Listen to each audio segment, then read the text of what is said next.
our question for the week was why can't I be free to do whatever I want as long as I don't hurt anybody?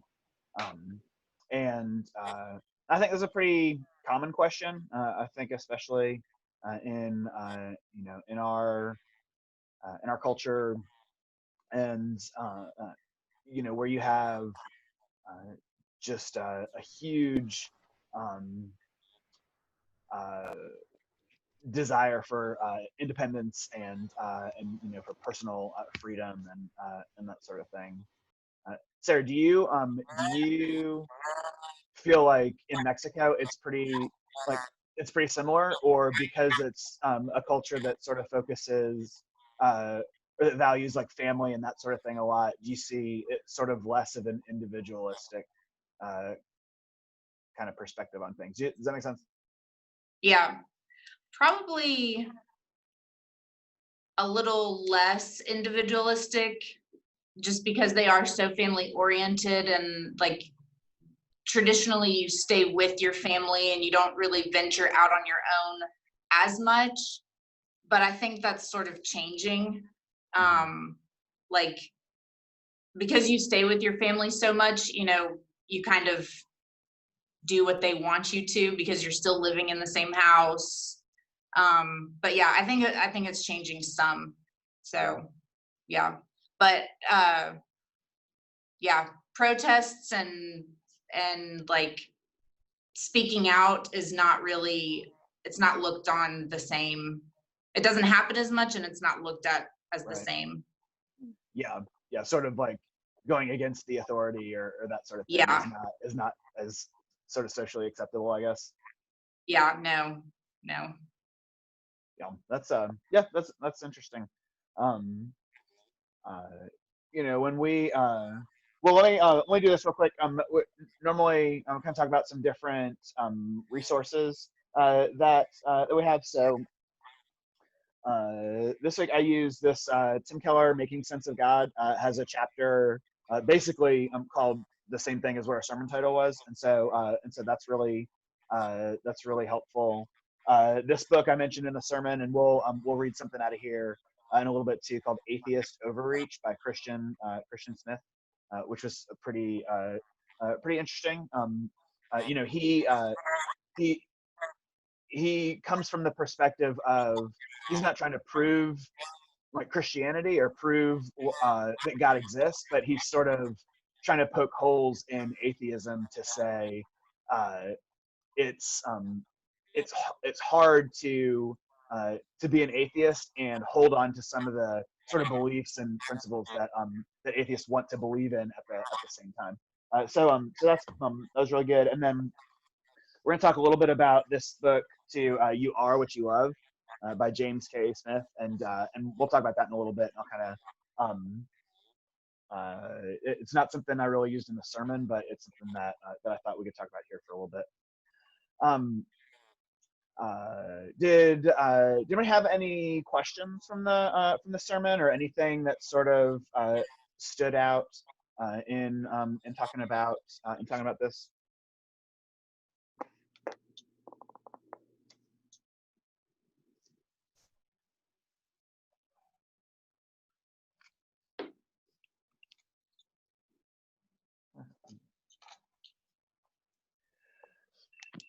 In the sermon, we talked about there's sort of three things that we talked about: freedom, sacrifice, and love. And the idea is that none of us are really completely free, right? That was one of the things that I talked about a number of times in the sermon. To say that we make decisions completely on our own or without the influence of other people or other things um, is sort of dishonest, because we always have things that are going to be in conflict, right? So it's not ever we're not ever completely free to do what we want, because we have all these restrictions and constraints to how we live, whether it's whether it's things like the law, or what other people think, or relationships that are important to us, right? All of these things, if we whatever it is we value, that's gonna impact the decisions that we make, right? Uh, or it's going to show that we don't value those things very much. Uh, so that was sort of the basic thing that we talked about, and then we talked about how if freedom is not sort of the absence of constraints, but freedom is choosing the right constraints, and choosing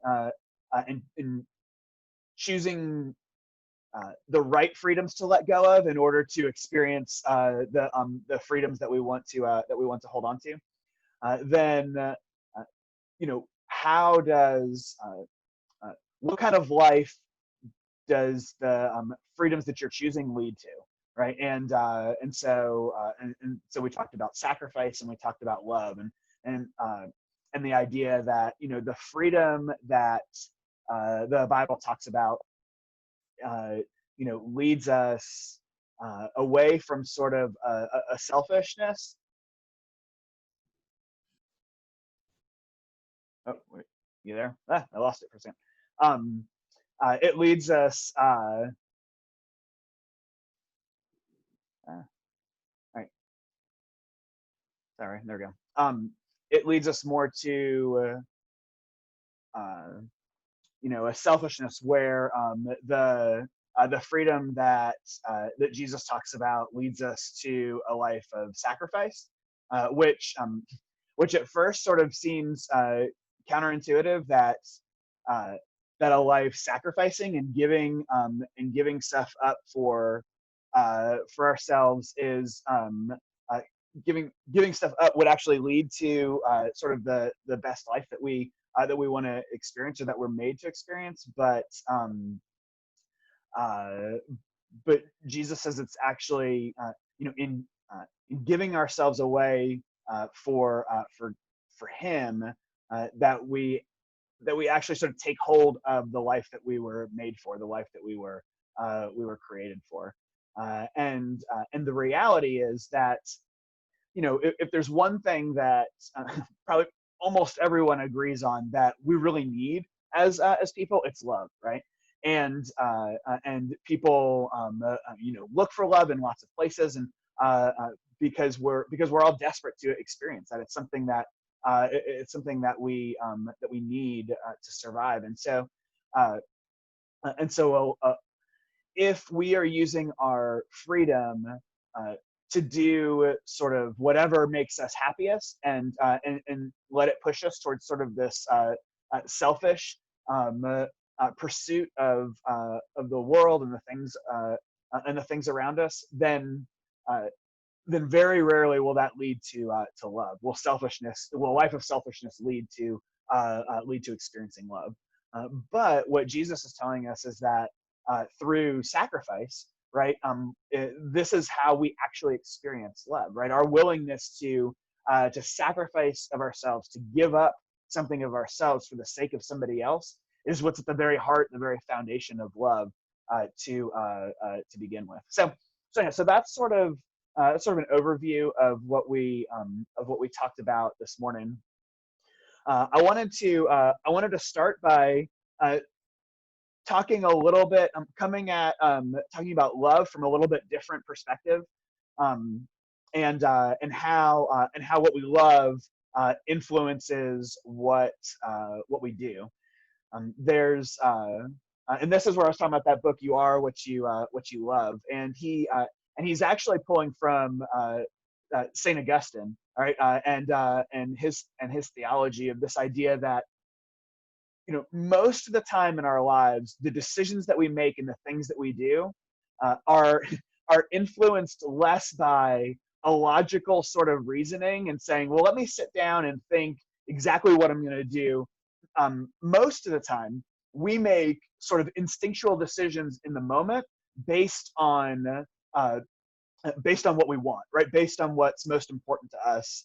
Or another way of saying it would be based on what we worship or what we love, right? And so most of the time in those moments when we display selfishness, or we sacrifice, or in those moments, it's it, the decision becomes more of an instinct based on what's already going on inside of us than like a long, drawn out pros and cons type of decision making process. And so and so there's sort of two sides to this, right? One is the fact that everybody worships something, and because everybody worships something, like we said before, that thing that we sort of lift up in our minds and in our lives as the most important thing, the most valuable thing, most meaningful thing to us, the thing that gives us life, that's going to be that thing that that constrains our freedom, right, and makes us and causes us to choose certain things over other things, it's like, and you think about it with something like even something like dieting, right, where where someone has to decide, am I going to eat this thing, or or am I going to exercise, right, or something like that, and ultimately it's rarely like this logical drawn out process, right? It's either I love this food and I have to have it in my mouth, right? Or I am right now, the way I look and and the shape of my body is the most important thing to me, and so I'm going to say no because this is what's most valuable to me in the moment. And so I was going to show you two things here. Where am I? Oh, yeah. All right. I've got two quotes that we're gonna look at. One, this is from a guy named David Foster Wallace, and he is he was a sort of philosopher and writer and that sort of thing, and he gave a speech. It was sort of a graduation speech at Kenyon College, and it's become a pretty famous speech for what he talks about. He wasn't a Christian; he was an atheist, and yet he really hits on something here that I think is important. And so this is what he says: in the day-to-day trenches of adult life, there's no such thing as atheism. There's no such thing as not worshiping. Everybody worships. The only choice we get is what to worship.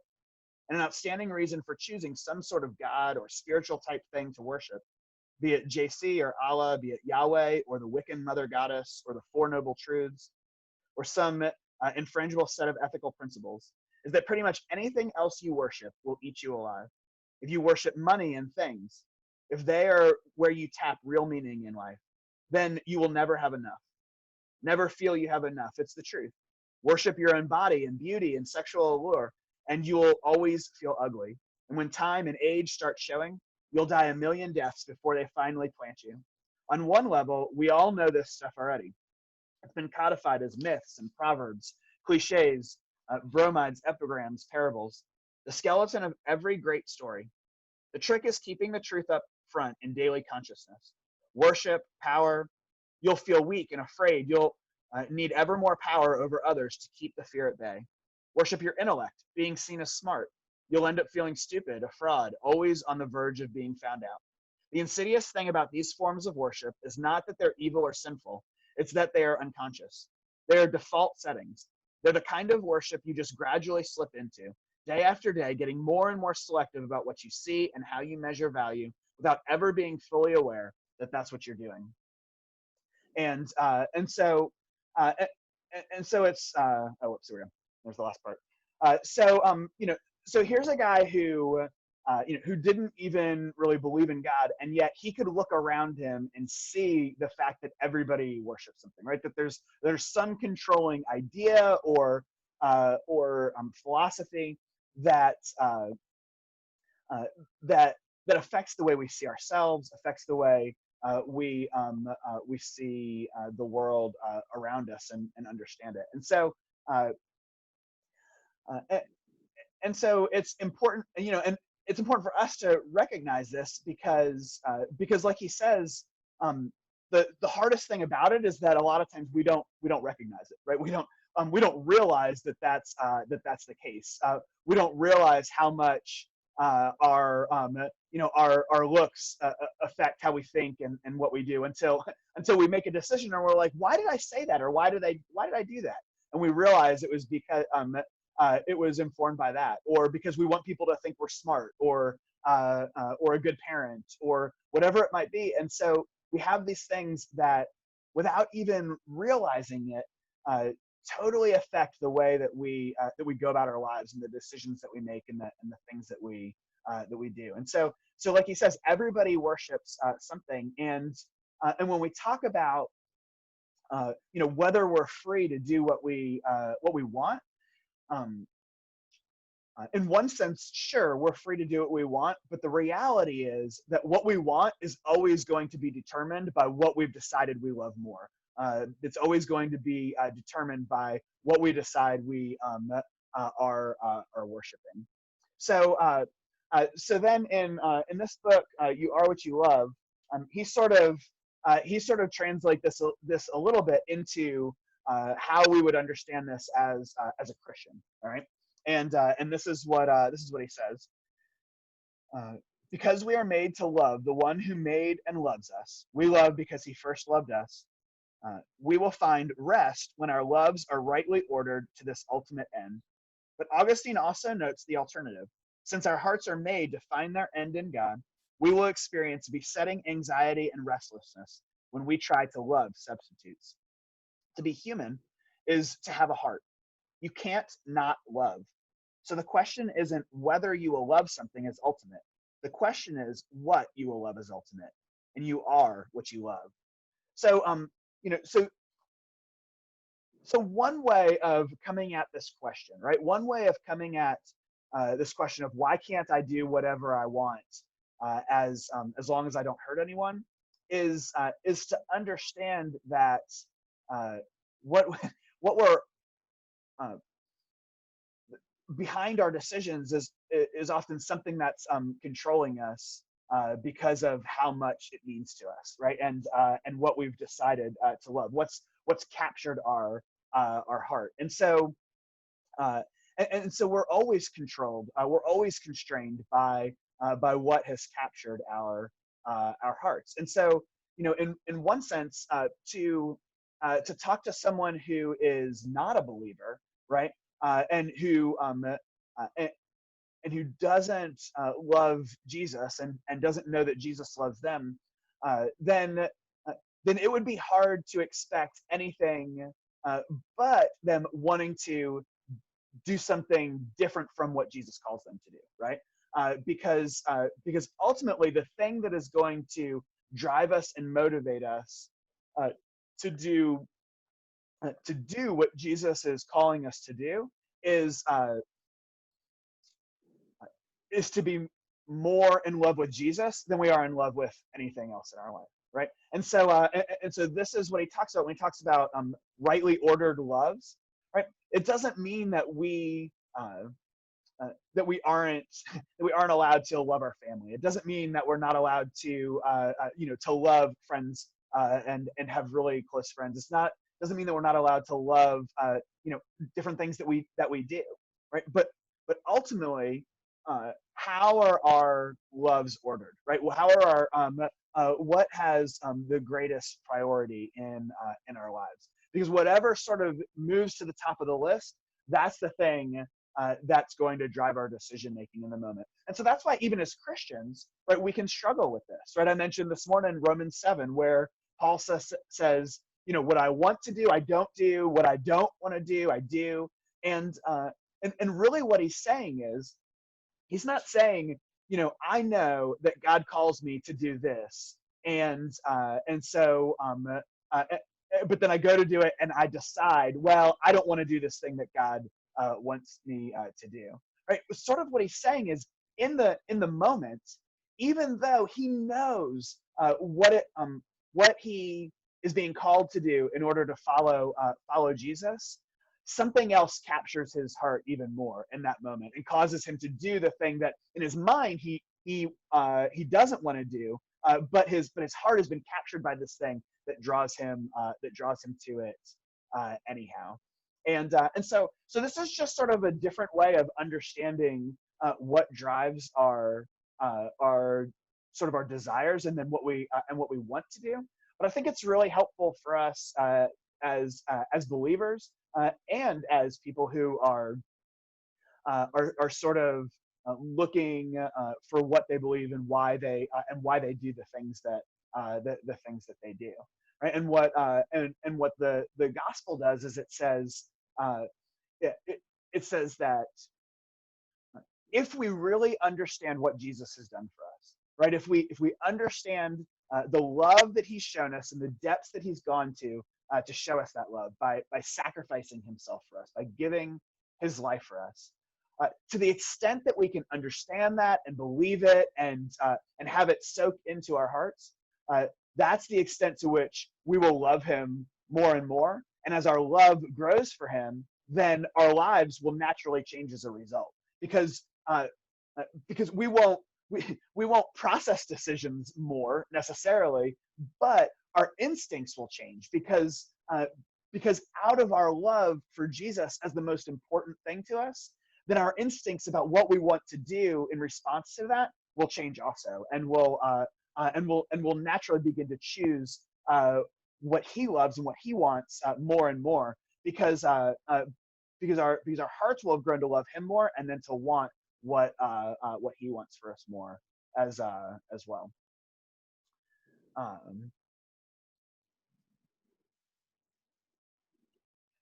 There's two things that there's two examples I was going to look at that kind of maybe illustrate this a little bit. One of them is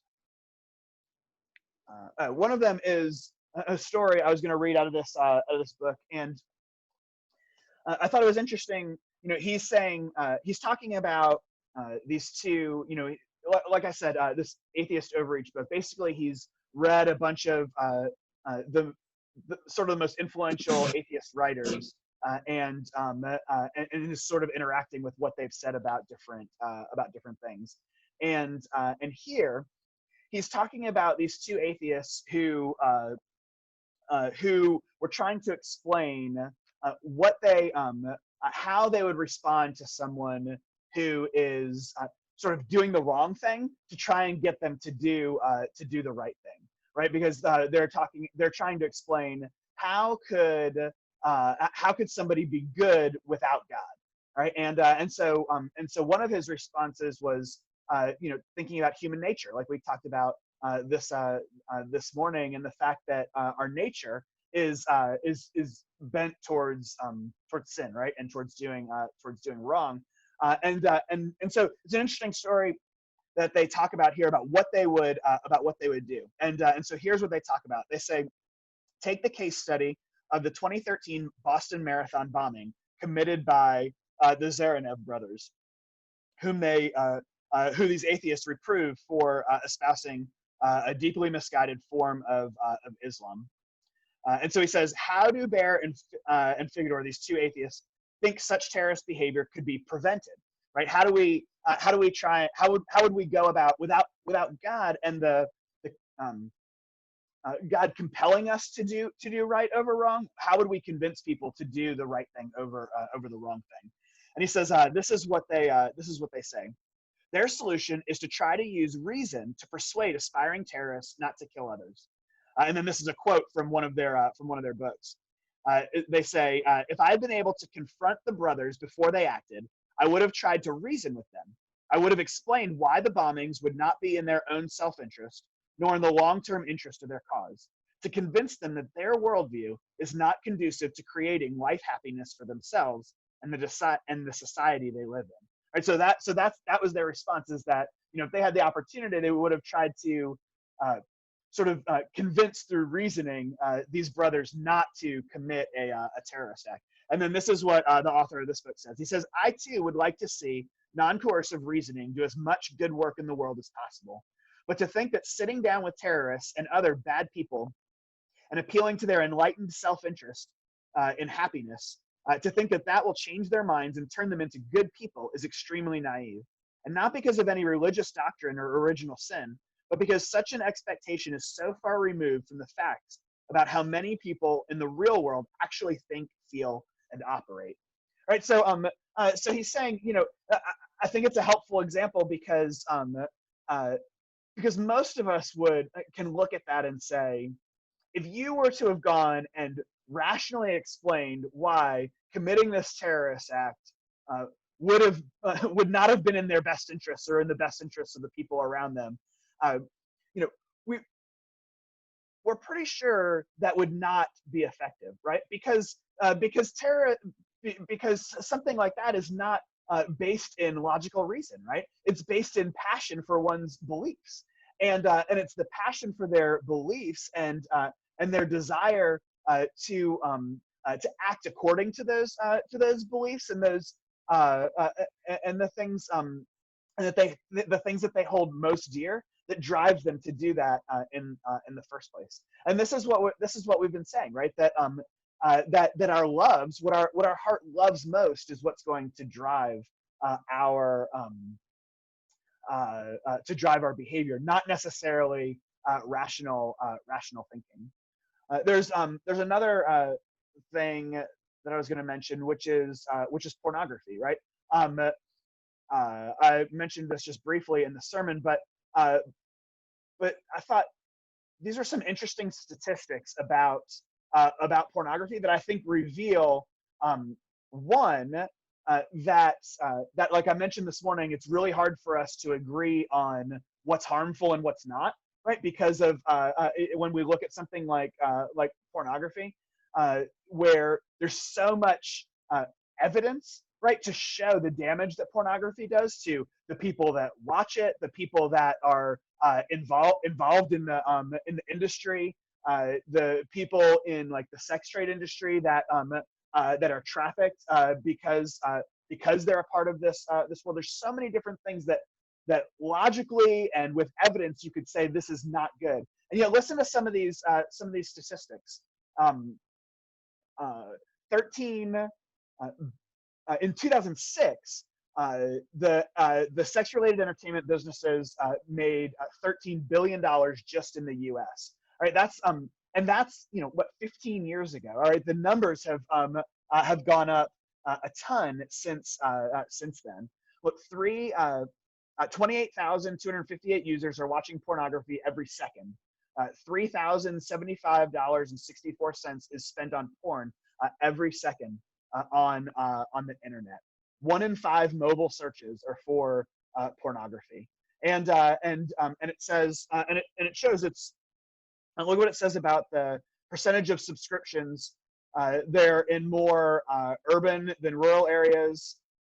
They've experienced an increase in higher than average household incomes. They have a greater density in ages 15 to 24. They have a higher proportion of people with undergraduate degrees and people with higher social capital. Right. So even people who you might expect, where you might say, well, they know better, right, or that sort of thing. You see that that's not necessarily the case. And then here's this is what I thought was really interesting in terms of what we're talking about here. Stats on how people perceive porn. 90% of teens and 96% of young adults are either encouraging, accepting, or neutral when they talk about porn with their friends. Just 55% of adults 25 and older believe porn is wrong, right? So only about half of adults 25 and older. Teens and young adults 13 to 24 believe not recycling is worse than viewing pornography. And so when you think about some of these statistics, right, we can look at these and say, people have not come to these conclusions about why they look at pornography or how they feel about pornography based on facts, right? Based on the evidence that they've seen and weighed one way or the other, right? They're thinking about it in terms of their passions and their desires and what they want much more than what is actually true. And so I think these are just a couple of examples of how I think of how people really work, and how we see that the desire to do whatever we want as long as we don't hurt anybody is really a difficult question to pursue, because we don't do whatever we want. We do what we're driven by in our wants. And if we really have a desire not to hurt other people, it's we struggle to come to a conclusion on what that actually looks like, an agreement on how to on how to do that.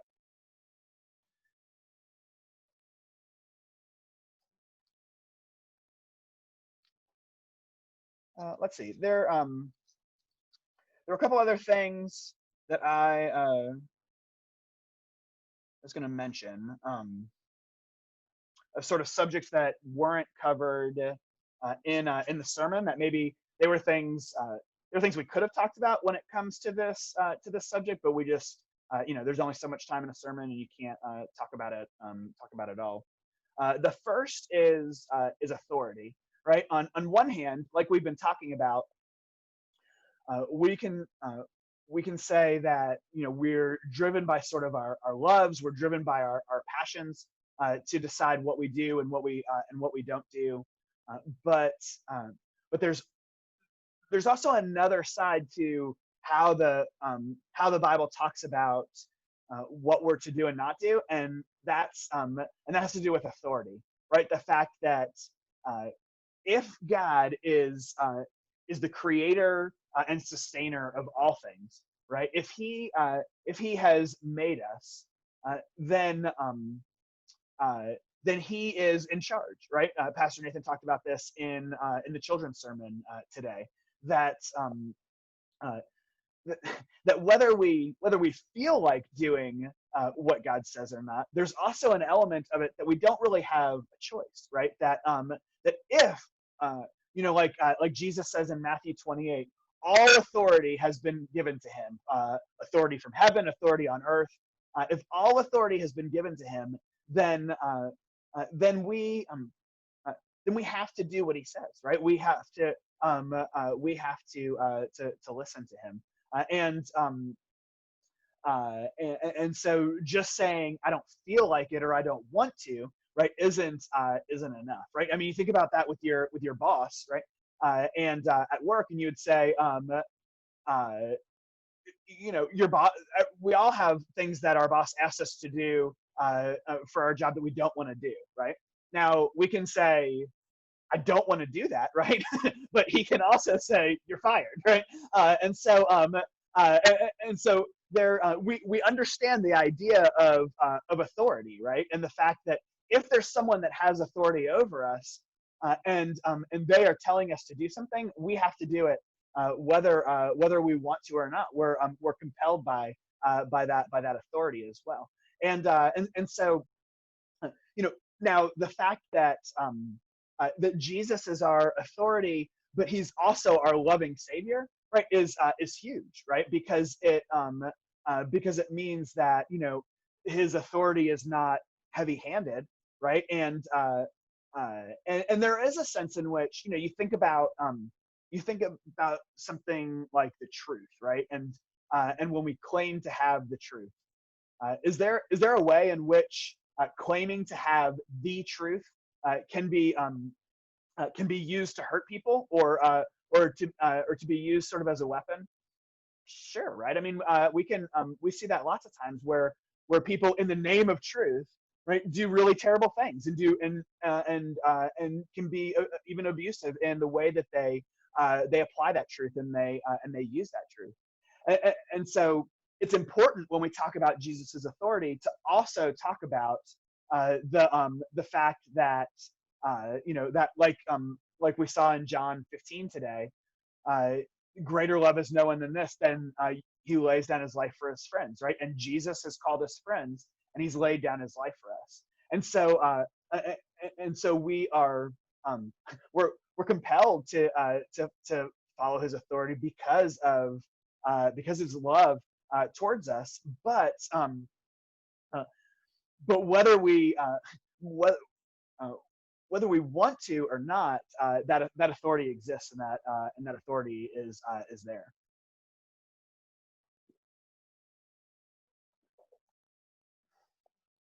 And that leads to another thing that we that we could have talked more about, which is the idea of total depravity, right? This idea of the human heart and how we're actually born. Total depravity is not saying that everyone is as bad as they could be, but it's saying that everyone is born with this sinful nature, this selfish nature that's corrupt and bad, has a propensity to do evil or to mess up and break what God has created good and right. And so there's plenty of places that we can look in Scripture to see this concept. Romans chapter 8 talks about how those who are controlled by the flesh, right? Those who are controlled by their sinful natures, it says that they are unable to submit to God's law, that they're unable to please God, right? So all of us in the state that we're born in are unable to follow God's law. We're unable to please God with the way that we live and with the decisions that we make, right? Because of this, because if Jesus has this authority over us, and we don't follow his authority perfectly all the time and in every way, then there's something that's broken between us and him, and it's this nature that causes it. Or in Ephesians chapter 2, it talks about how we are dead in our trespasses and sins, and so it doesn't say that we're a little bit sick from our sin, right? It says that we're dead in our sins, and because we're dead in our sins, there's something more than just trying harder to make better choices and to do the right thing. When we talk about doing, am I free to do whatever I want, or if we were even to change the question a little bit to say, am I why can't I be free to do what's right? Why can't I be free to do good things? Well, the way we understand how the human heart is from birth, it's that we're actually unable to do good things that please God. We can, like I said this morning, it doesn't mean that people who are separated from God or who don't believe in God can't do good things, right? But those things don't please God because they're often out of selfish motives or other things besides doing them for Him and to please Him. And so the fact that Jesus has this authority, and the fact reveals the depravity that we are all born in, the sinfulness that we're all born in, because we fail to follow that authority all of the time. So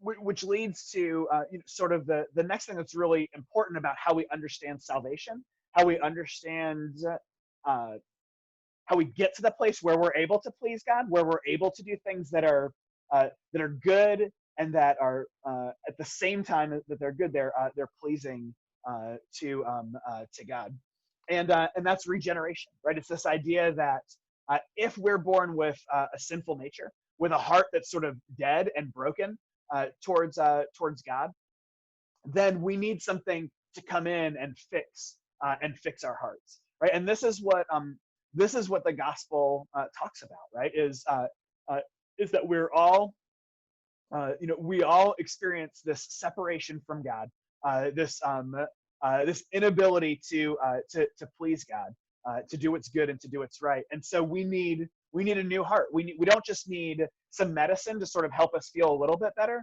We need a totally new heart. We need to be brought from death to life. And this is what and this is what the scriptures talk about over and over again. If you look in the Old Testament, in the book of Ezekiel, chapter 36, Ezekiel sort of paints a picture for us of what this will look like. It's a prophecy, so it's Ezekiel saying, when when our Savior comes, when Jesus comes, looking ahead, this is what's going to happen to us, and this is what will change in us. He says, "I will sprinkle clean water on you, and you shall be clean from all your uncleanness, and from all your idols I will cleanse you. And I will give you a new heart, and a new spirit I will put within you. And I will remove the heart of stone from your flesh, and give you a heart of flesh. And I will put my spirit within you, and cause you to walk in my statutes, and be careful to obey my rules. You shall dwell in the land that I gave to your fathers, and you shall be my people, and I will be your God. And I will deliver you from all your uncleanness." Right. So he uses a little bit different language here, but it's the same idea that we're talking about. Right. He's talking about delivering us from our idols. Right. He's talking about sort of breaking the hold that that certain things have on us. Right. That certain things are drawing us into to worship and to love. Breaking our hold on those things by giving us a new heart, right? Taking this heart of stone that's dead and unable to please God, and he replaces it with a heart of flesh, a heart that is alive to God, so that when we have this heart, when we've been brought from death to life, a heart of stone to a heart of flesh, then what does he say? He says, "Then I'll cause you to walk in my statutes and be careful to obey my rules." Right? The order there is important. Right? The order that he describes is saying, first, through faith, all right, we're given a new heart. And then once we've been given that new heart, once that heart is spiritually alive and beating in us, then it begins to reorient our lives, reorient our loves, and causes us to be able to love God, and through our love for God, begin to love the things that He loves, and choose those things over anything else that might have a hold of us. Think about the way that Jesus describes it in almost all the Gospels. He talks about this.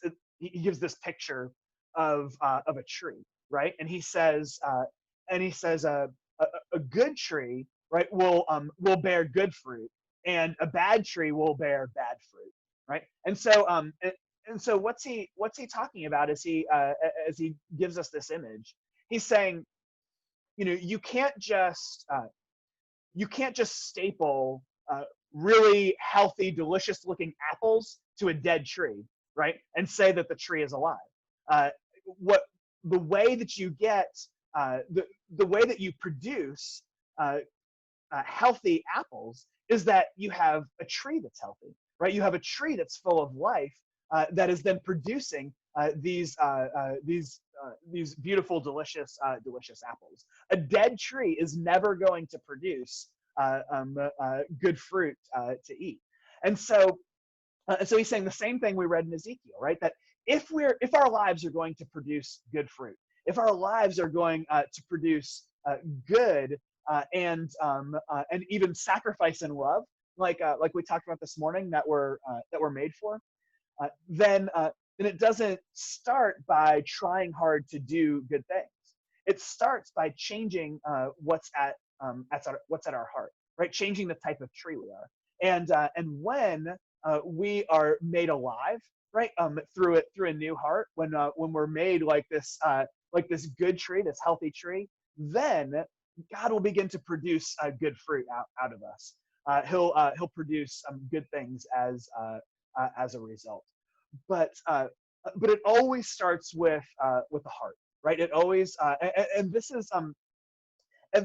is the reality of the gospel, right? Is that we don't get to God by producing enough good things that we become acceptable to Him, that we become good to Him, that we sort of earn our way to Him, right? The gospel is that we are unable to do that, and so Jesus has come to us. He's come for us to in our place, to live and to die in our place, so that we can be made new, right? And when we put our faith in Him, then there's this transaction that occurs, right? Where Jesus takes this heart of stone, right? This sin that has corrupted us, and he dies for it. He pays the penalty for it on the cross. And in its place, right, we get Jesus's righteousness infused into us. We get this new heart, this new life that then is able to produce good fruit and good things. Right? That's why Paul talks about the fruits of the Spirit, right? Love, joy, peace, patience, kindness, goodness, faithfulness, gentleness, self-control. We all would love to see those things in our life, right? We all would love to experience more of those things in our life. But if they're fruit, right? If they're fruits of the Spirit, it means that they grow from having the Spirit in us.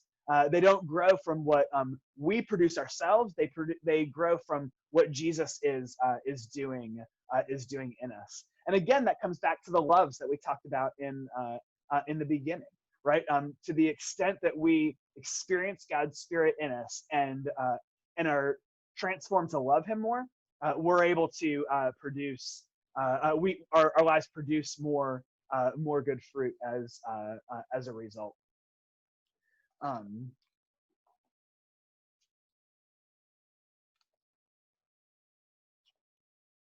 So authority, which leads, which sort of reveals the depravity that we all have, which then shows us that really the only way to do good is regeneration, right? Is a new heart from God to give us the ability to do it. The only does anybody have any questions or anything? And then I've got one more thing I was gonna share that I just thought was interesting, and then we'll be done.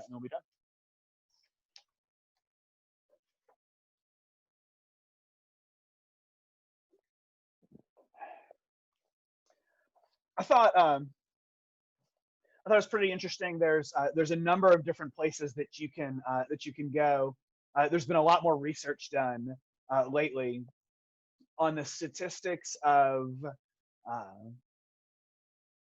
how going to church and how sort of believing in God seems to affect the statistics of people who claim that they believe in God or that they go to church and that sort of thing. And it's not just in like sort of spiritual ways, but they look at health statistics of people who go to church and who believe in God, generosity and giving statistics, like all these things, and basically the conclusions are all that if you want to be healthier, if you want to live a longer life, like physically and health wise, they say go to church, right? There's something about there's something about being believing in God that even that even transforms our physical bodies, let alone the way that we live. And so there were some statistics I was gonna read, and this is from this Confronting Christianity book, which we've been using a lot through this series too. It says, in his 2018 book, The Character Gap, How Good Are We?, philosopher Christian Miller observes that literally hundreds of studies link religious participation with better moral outcomes. For example, sociologists Ellison and Anderson discovered that levels of domestic violence in a U.S. sample were almost twice as high for men who did not attend church versus those who attended once a week or more. Religious participation has also been linked to lower rates for 43 other crimes. In North America, regular service attenders donate 3.5 times the money given by their non-religious counterparts per year and volunteer more than twice as much. Such studies seldom make the news. Christian donates to charity is hardly headline material. And as atheist social psychologist Jonathan Haidt warns, you can use the New Atheist as your guide on these matters, as the New Atheists conduct biased reviews of the literature and conclude that there's no good evidence on any benefits except the health benefits of religion. But the weight of evidence, as Haidt observes, is not in favor of the religion hinders morality hypothesis. Even if you excuse secular liberals from charity because they vote for government welfare programs, it's awfully hard to explain why secular liberals give so little blood. And so there's research statistics on on all of these things to show the impact that that religion has on people. And so, sometimes a side question that sort of goes along with this question that we've looked at today about, why can't I do whatever I want as long as I don't hurt anyone? Sort of a side question might be, and we'll come back to this in some other weeks too, doesn't religion sort of hinder morality, right? Doesn't religion keep people from being moral? Because there's so many examples that people can pull out of history that say, well, Christians were responsible for the Crusades, or Christians were, responsible for doing this bad thing or this bad thing. But it's also helpful to see the statistics and what they've found over and over again about the positive impact that that religion has on people physically, in life outcomes, and in generosity and loving and in loving their neighbors. And I think that's just, I think it's sort of a side note, but I think it's also helpful to think about, when part of what people are asking with this question is, why can't I just live selfishly for myself, right? And I think, at least for some people, right, they think, well, if I just live selfishly for myself, I'll figure out how to sort of make a good life for myself, or to produce good things out of my life, or to make the world a better place because of what I do. But over and over again, I think the statistics bear out that the opposite is actually true, right? That it's it's a faith in God, and it's an understanding of who God is and what He's done for us that ultimately compels us to live the kind of life that so many people say they want to live, but can't figure out how to do it. Right? It's not, and we would know from the scriptures, it's not through our own abilities and through our own strength, but it's through Christ who works in us and through us to produce these kind of things. So anyhow, that's pretty much all I have. Does anybody have any final thoughts or questions? I feel like this question just has me thinking a lot about people that I work with, like in the child welfare system, that are not believers, and that would say, I appreciate all the good, kind things that the church is doing to help the child welfare system, but like, I just want to do what I want to do. Like, I'm not gonna change my belief system because I don't want to be told what to do. You know what I'm saying? Mm-hmm. So like, how do you take that witness beyond, like, okay, I'm doing all these things to show you the love of Christ and to sacrifice and to show you the freedom that I believe that I have in Christ, but they're still seeing it not as freedom, but as like a strict religion that's telling me how to live, and they don't want that. Yeah, no, I mean, that's a good question. I think, probably I would come back to sort of what we've talked about with the fact that when people sort of follow that line of reasoning, or when that's their thinking is, I'm living totally free, however I want, right? With because nobody's telling me what to do, right? Right. So I think I would start by maybe encouraging them or pressing on them to think a little bit more deeply about what actually is driving what they do, because we all have something, like we said, we all have something that's sort of motivating what we do and how we make decisions. And so I think if you help people see that we all have something that's driving us, some idea behind it, then it's easier to talk about, well, if we all have something that's motivating us and driving us in the way that we live, then it sort of shifts the question to what what is the most compelling thing to actually drive us? What's the thing that's not going to uh, maybe disappoint us the most, or what's the thing that's going to drive us that is actually going to deliver what it promises? What's the thing that and also what's the thing that's going to drive us that's not in conflict with other things? I mean, at some point, um, and we'll talk about this in a couple of weeks when we talk about we'll talk about human dignity more, both in the weeks where we talk about uh, diversity in the church, and when we talk about how the church how the Bible talks about women. But in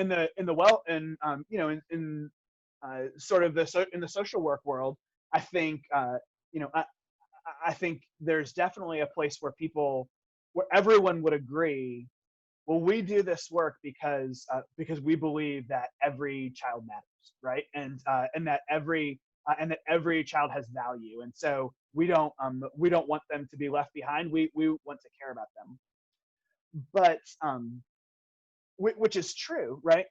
But if you just say, I think every child matters because, well, I think every child matters, right? It's really hard. Then you don't, because I don't want anybody else to tell me that they matter, or make me believe they matter. I just believe that they do, and I think other people should too. Well, when you say that, then you've either got to realize you have no grounding to convince anybody else around you that every child should matter, right? Because it's just your opinion, and you're not wanting, and you don't think that there's any sort of ultimate truths that apply to everyone all the time, right? So you can't say, well, there's no truths that apply to everyone all the time, but everyone should believe this, right? That's where I think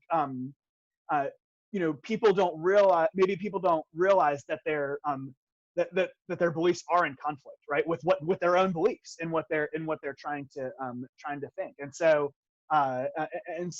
to be able to say to everyone, right, you should all think these kids matter, right? We have to have some sort of moral law. We have to have some sort of standard that would give us the ability to say, whether you care about it or not, right? You have to believe it because it's true, because it's the way things are. And and it's not to say we don't want everybody to believe that, right? Even people who don't believe in God, we want them to believe that everybody matters, right? But without God, or with some sort of moral authority, we have no way of telling everybody that it should matter to them, right? And that they should care. But if we are able to say that that there is a God, and that God has made all of us in His image, and because everyone is made in His image, they are born with innate value, right? Not because of what they do, not because of how much capacity they have or capability they have, but simply because they're made in the image of God. Then they have value, and then that's a much more compelling argument for why people should believe in this, right? And so it doesn't prove that there's a God, right? It doesn't prove that they should be a Christian, but I think when you look at it from both of those perspectives, right? I think you can ask someone, which is the more compelling way to convince people that this matters, if we really do believe that this matters, and that these kids matter. And I think you can do that with lots of areas. I think you can do that with lots of subjects of things that really matter to people, that they want to just matter to them and to matter to everybody else, but just because they feel like it should matter. But they're not left with a system of beliefs or something that could actually compel everyone to believe the same way and to make that true for everyone. So anyhow, I think that's probably some of where I would start with that too. Finding something that really is important to people, and sort of and validating that, right? But then helping them to understand how believing that and getting others to believe in that is actually rooted better in a belief of God than it is no God at all. You know, and I think, you know, and another thing, I mean, I think, you know, when even the fact that people believe that that everybody matters, right? That that every child matters, for example, right, is something that I think people don't believe, don't realize that actually started with Christians also, right? In the early in the days of the early church, right? The Roman Empire, right, cared nothing for children, right? If you even famous doctors, you know, the Hippocratic Oath. Hippocrates was this doctor back then, and he recommended that if your child is born and has any kind of defect or anything, just leave them out outside to be exposed and die, because you know you can just have another one that'll be better. You know, I mean, babies were regularly left out just to die because people didn't want them, or they were a girl, or any of those things. And the early church Christians would go out and rescue those babies and bring them in and raise them in the church. You know, in the early church, people you know, when plagues and diseases came into cities, everyone with money would leave. Right, they would get out as quickly as possible to keep themselves from getting sick. And the Christians would actually stay in the city and care for people while they were dying, even at the risk of getting sick and dying themselves. And you know, and so these ideas that we have about human dignity and the value of life, you know, for us in our culture may seem like, oh well, that's just a given, right? In valuing that and promoting those sorts of values for people and for culture. So yeah, so that's a little bit of where you know, of probably where I'd start. And and like I said, we'll come back to the idea of human dignity itself a little bit later too, because I think that is a really helpful place to start for a lot of people. You know, when we talk about why racism matters, why, you know, all of these things matter that are really big issues in you know, in our world right now. So yeah, but yeah, that's good. That's a good question. Anything else? Any other thoughts? All right. Well, I appreciate you guys, and we will hopefully see you next week.